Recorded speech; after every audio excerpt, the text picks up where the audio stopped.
When my business got acquired, my Emile asked me at brunch, "Does this mean you'll finally stop pretending to be a real entrepreneur?" I said nothing. Just waited until Christmas and gifted every family member a custom box with my company's new logo on it and a check. Hers was $5. When she asked why, I said, "It's what I give people who invest nothing but opinions. I'm not here for sympathy. I don't need a pat on the back or a round of applause. I just want to get this off my chest, because I held it in for over a decade and it still burns a little when I think about it." My name's Tyler. I'm 43 and I live in Louisville, Kentucky. I built a tech business from scratch, sold it for a life-changing amount, and gave my wife's family more than they ever gave me. Except for one person, my mother-in-law. Let me tell you about Lorraine. I met my wife, Casey, when I was working IT for a small firm downtown. She worked in HR, and we clicked right away. She's kind, smart, and tough. Her mom is the opposite of that. From the start, Lorraine didn't like me. I wasn't good enough for her daughter. I didn't wear the right clothes, I didn't have the right job, and when I told her I didn't finish college, she gave me this look like I just said I ate roadkill for dinner. I proposed to Casey after a year. Lorraine didn't say congratulations. She just asked, "And how exactly do you plan to support a wife?" That was my intro to the family. But Casey loved me and that was all I needed. In 2011, I quit my IT job to build a business. I had an idea for a better way for small businesses to manage inventory and customer flow, something between spreadsheets and expensive enterprise software. It was a long shot, but I believed in it. I saved up 6 months of expenses, rented out a cheap office, and started coding. Lorraine's reaction? "You quit a real job for a pipe dream? That's bold. Guess we'll see how long you last." Every holiday, every birthday dinner, every family barbecue, she made sure to bring it up. "So, Tyler, how's the website?" She said website like it was a disease, like I should be embarrassed. I never rose to it. Not once. I just kept building. The early years were rough. Rough.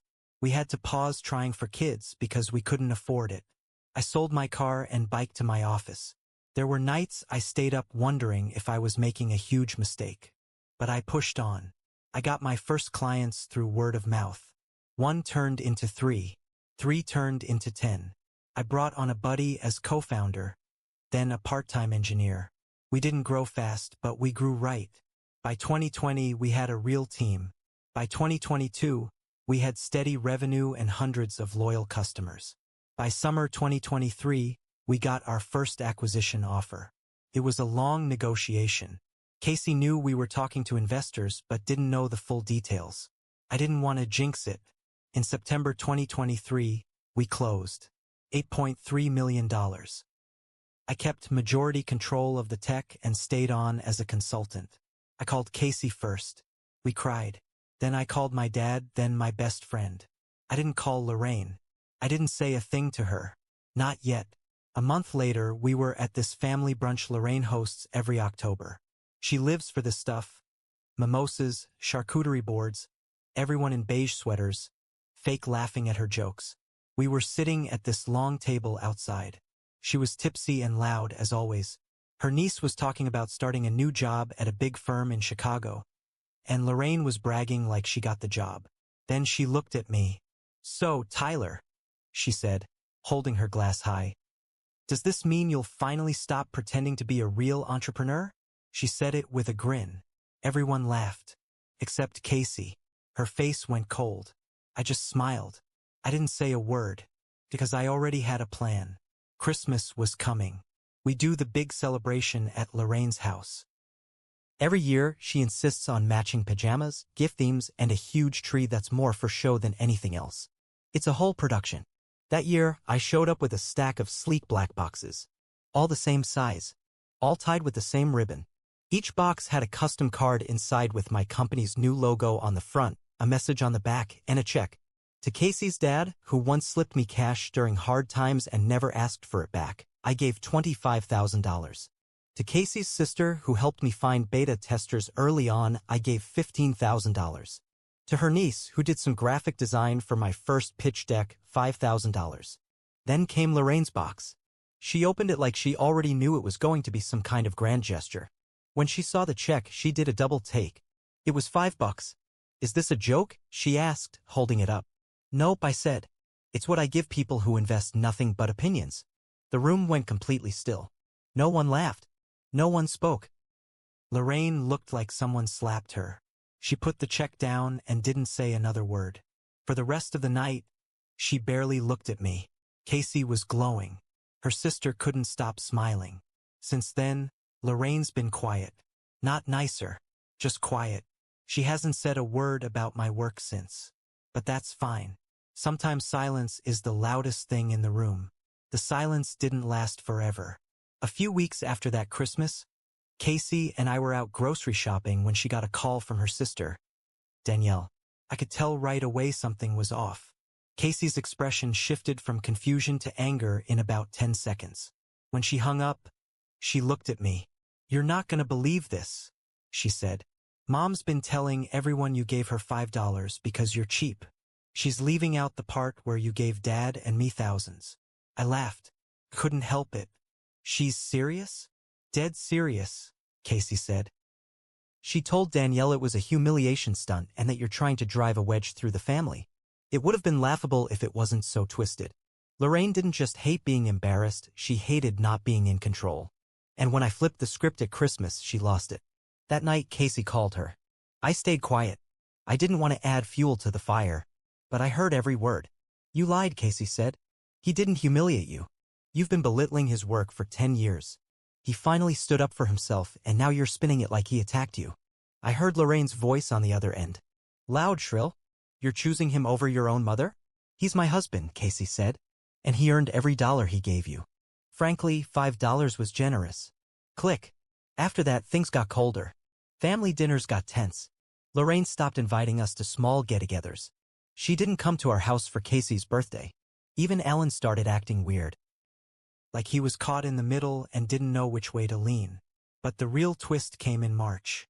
Danielle texted Casey a screenshot of a GoFundMe page. It was under a fake name, Anonymous Family Support. But the profile picture was Lorraine and Alan's front porch. The goal? $50,000. The story? Total fiction. It said they were struggling with medical costs, house repairs, and family betrayals.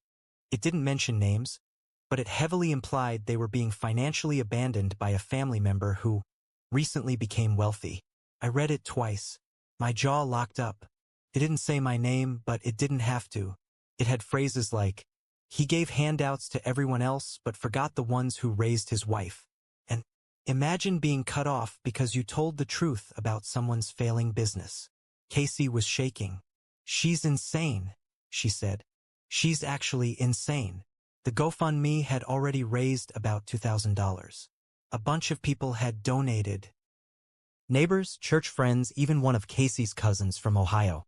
I wanted to call her out right there. Blast the truth.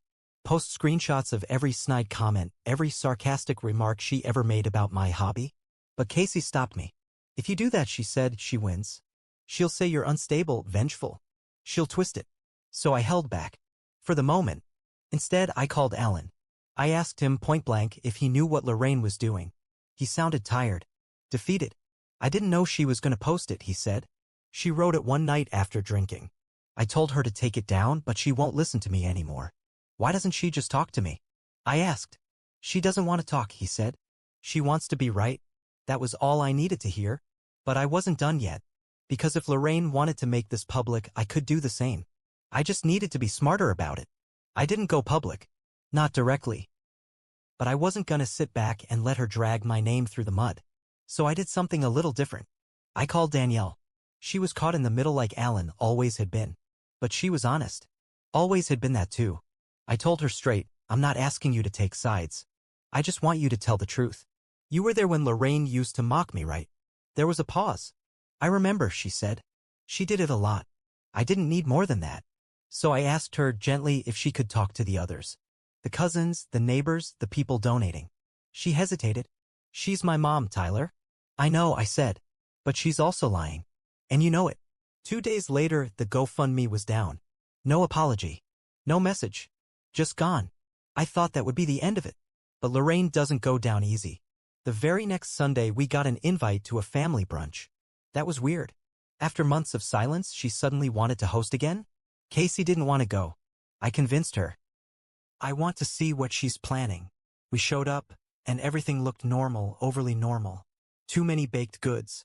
Flowers on every table. Even music playing in the background like it was a wedding. Then I saw it, a slideshow playing on the living room TV. Photos of Casey as a kid. Then teenage years. Then our wedding. Then photos of me in our old apartment.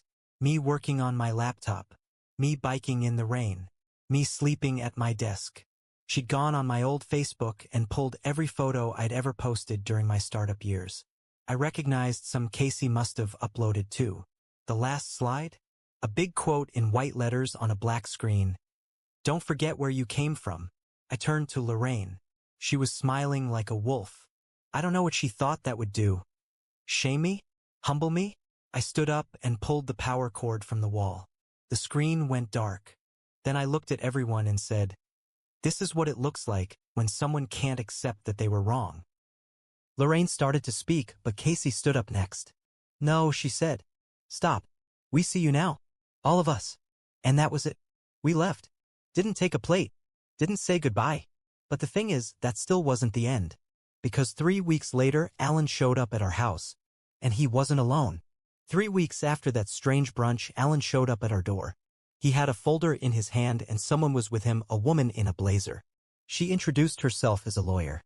I let them in, confused but calm. Casey sat beside me on the couch. Alan looked embarrassed. He couldn't meet my eyes. The lawyer got right to it. "Mr. Ramsey, we're here on behalf of Mrs. Lorraine Green. She's filed a claim against you for defamation, character damage, and emotional distress." I blinked. "You're kidding." "I'm afraid not," she said. "She's citing the Christmas incident, the checks, the comments made in front of family, and the resulting damage to her reputation." I laughed. Not because it was funny, but because I couldn't believe how far she was willing to go. I turned to Alan. "You let this happen?" He looked older than I'd ever seen him. "She told me if I didn't support her, she'd file for divorce. Said I picked your side too many times already." Casey stood up. "You're threatening people now?" Alan held up his hand. "I didn't come here to fight. I came here to tell you this isn't just about you anymore. She's dragging us all into it." I leaned back and exhaled. I had choices. I could countersue. I could bring out every text, every witness, every cruel word she ever said. But I didn't. Instead, I settled. I agreed to give her a gesture $1,000 under the condition that she signs a legally binding agreement to stop all contact, remove all remaining false claims, and never mention my name again in public or private. The lawyer nodded. She looked surprised I didn't argue. Alan looked relieved. But Casey, she didn't speak the whole time. After they left, she sat on the back porch and cried. She wasn't crying for me. Or her mom. She was crying because her whole picture of family had shattered. "Maybe I was blind," she said. I kept hoping she'd change. "She won't," I said. "But we can." So we did. We cut ties. Hard. No more holiday invites. No more fake brunches. No more pictures, no texts, no random gifts trying to lure us back. We bought a small lake house that year. I kept working as a consultant part-time. Casey started painting again. We made space in our lives for people who actually supported us. But here's the truth I didn't expect to admit. I got petty. That $5 check? That was for me. Not for justice. Not for peace. Just a slapback. And I paid for it. Not in money, but in time lost. Stress. The look in Casey's eyes when she realized her mom wasn't just mean, she was dangerous. Lorraine still lives in that big house, still surrounded by people who don't know better. But she doesn't have Casey. And she'll never be part of our lives again. That's how it ends. No applause. No big mic drop. Just silence. And sometimes silence is revenge.